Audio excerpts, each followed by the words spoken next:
कल्याण के receptionist लड़की से मारपीट मामले में कोर्ट ने एक अहम फैसला सुनाया है। कल्याण कोर्ट ने इस मामले के दूसरे आरोपी गोकुल झा के भाई रंजित झा की जमानत याचिका खारिज कर दी। सबसे बड़ी बात यह रही कि पीड़ित लड़की खुद अदालत में पेश हुई और आरोपी के खिलाफ प्रतिज्ञा पत्र पेश किया। पीड़िता के वकील ने कोर्ट में आरोपी के खिलाफ जोरदार दलीलें पेश की, जिसके बाद अदालत ने ये फैसला सुनाया। मान्य कल्याण कोर्टाने आरोपी क्रमांक 2 जो आहे रणजित फुलेश्वर झा, काल सदर प्रकरणामध्ये तरुणी स्वतः मेहरबान कोर्टात हजर होती।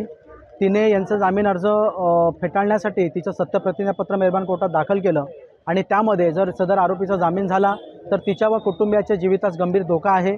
सदर आरोपी सुटल्यानंतर पोलीस तपासामध्ये अडथळा निर्माण करू शकतो। त्याचप्रमाणे इतर जे साक्षीदार आहेत, पंच आहेत, फिर्यादी आहे, या लोकांना दमदाटी करून दबावतंत्र आणण्याचा प्रयत्न करू शकतो। फितूर करण्याची शक्यता नाकारता येत नाही।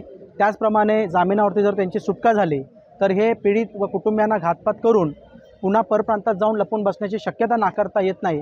अशा प्रकारचे ग्राउंड जे आहेत ते आम्ही त्याच्या सत्यप्रतिज्ञापत्रामध्ये पीडितेतर्फे दाखल केलेले होते।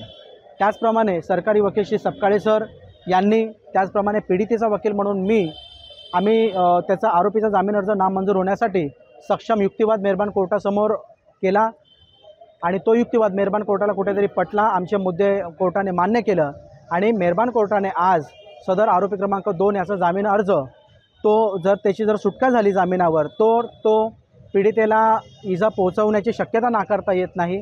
साक्षीदार, पंच आणि जे इतर विटनेसेस आहेत यांच्यावर दबावतंत्र आणून त्यांना फितूर करण्याची शक्यता नाकारता येत नाही। तपास सध्या चालू आहे, इन्व्हेस्टिगेशन प्रोग्रेसमध्ये आहे आणि चार्जशीट याच्यामध्ये दाखल होणे बाकी आहे। अशा याच्यामध्ये आरोपीला जामीन देणं योग्य ठरणार नाही अशी कारणं नमूद करून मान्य कोर्टाने त्याचा जामीन अर्ज फेटाळलेला आहे।